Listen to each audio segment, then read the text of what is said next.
I'm looking for an individual is one, their critical thinking skills, their ability to be out and figure out the problem solve, ask those right questions. A lot of this was discussed here earlier in our table. But also, if you want to add percentages to it, you want to quantify this, I guess I'll go ahead and do it. I'd say it's about 40% analyst, so an analyst at heart. Again, that comes with that critical thinking skills, the ability to ask questions, the curiosity, all that comes with being analytical in nature. I think second most important, and probably very similar in ratio, is also being a brand strategist. So understanding what is your brand trying to do, what are you trying to solve, what are you trying to accomplish, who are you trying to talk to, and how you're trying to do it. Having that brand strategy mindset is very important because that will take the insights that you develop as an analyst and turn those things into actionable recommendations.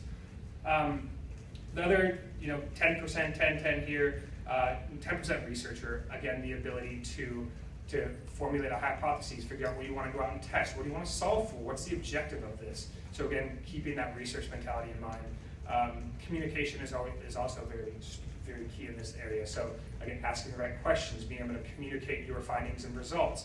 And I guess the last 10% would probably be psychologist, sociologist, or anthropologist. Understanding human behavior. What we're seeing and what we're seeing in terms of a dashboard, what we're seeing people talking about, how we're seeing perceptions shift online, in person, through surveys, primary, secondary research. Understand the behavioral mindset and how these audiences are shifting and evolving over time. There's a lot of data out there and there's a lot of tools. This space continues to evolve, and I don't think that's going to change, but some of the fundamentals that we're talking about today around measurement and driving into insight, that's not going away. So while some of this can be a shiny object around some of the tools, and there's just a lot of data out there, that's not going to go away. So we really need to kind of continue to harness and focus in on what the objectives are first, and then from there think about what kind of data we need. We're seeing them pop up in conversations. We also want to establish some relationships with them. So it's really a blend of traditional and new influencers, and our communicators are out there doing that today. And how can we quantify that, and what does that mean for the brand?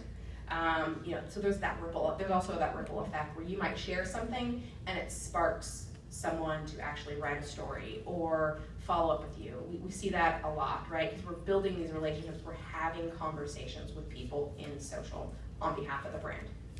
And then of course there's other content opportunities, whether it's time on site with video, or time on site or video completion. There's a lot more data. There's a lot of data out there, but I think what is important about all of this data is, okay, what objective are we trying? You need to have a North Star when you're thinking about analytics. What is our objective? And then let's talk about the metrics to get us there, and then let's also make sure that at the end of the day, what an impression is to me is the same as the person in the next business line over, or our marketing counterparts. We need to have some standardization of what it means when we say an impression or an engagement, because otherwise we're talking different languages and it's really hard to tell that story. The idea that people can come down here and that we're free to share this data that we're collecting so that the business can see the numbers, the business can understand how this can influence their programs and the ways in which we can support them. So quick show of hands to anyone belong to an organization or have an organization that has any sort of conversation suite or social media command center in place. Conversation suite became a bit of a central spot where people would hang out. Yes, there is also a cafe next to it, so I can't claim that the conversation suite is the only thing that drives people to this area.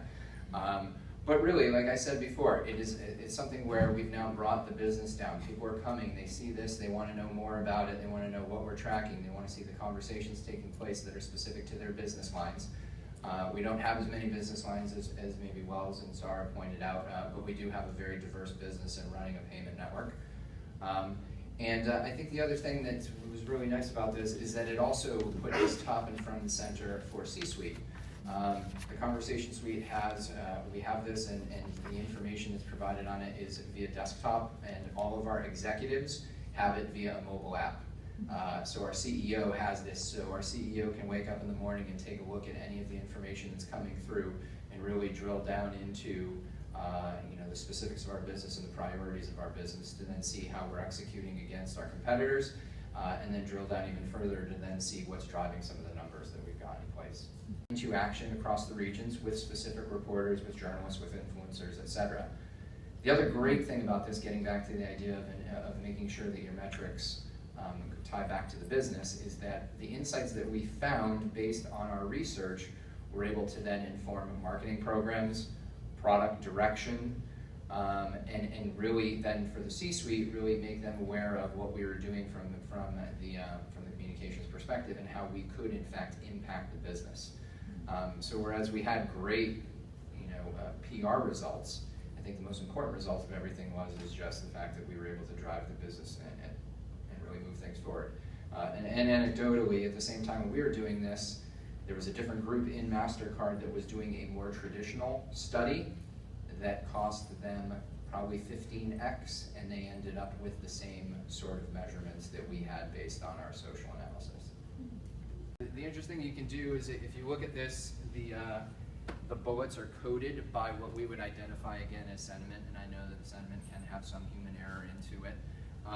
But what this does is also allow us to hyper-target some of what we're doing from a communications perspective, and then again inform the business. So for example, if we saw a cluster of conversation happening in New York City, we can then drill down and click on any one of these bullets to then see what that tweet was, and then see if there's any correlation to other tweets happening in that market. So then, for example, if we find out there's a problem at Toys R Us with the use of MasterCards, we're then able to then send that information in real time to our business saying, hey, account manager for Toys R Us, you maybe want to call and find out what's happening on that side of things. Communications and supported our digital efforts, and how he has been stacking up and ranking against the CEOs of Visa, PayPal, Amex, etc. This is the then what? This is then saying, okay, now that we've delivered you an insight, here's how we are going to activate that across paid, earned, shared, and owned media, and content is that focal point that spreads across those media channels. We have, and I'm not gonna give you like the secret sauce, so don't take notes, Logan, because you're a competitor now. We did a little bit of this too at Edelman. I know you guys do it as well, but we have kind of 4 different areas where we look at to help them understand what a particular audience is saying, and also what their interest and passion points are. One is what we call social graphics, and it's basically looking at an audience, and that audience can be a sample of millennials, it could be IT decision makers, it could be healthcare professionals or nurses, and pulling them into we create custom panels or custom search engines in a way. It's almost like anybody use Cision or Radiance or Sysmos. You know how you log in and you do a search query and it gives you all the data. It's the same concept, but we're only pulling data from that specific audience. A variety of different tools to execute and activate across paid, earned, shared, and owned. And thank you again.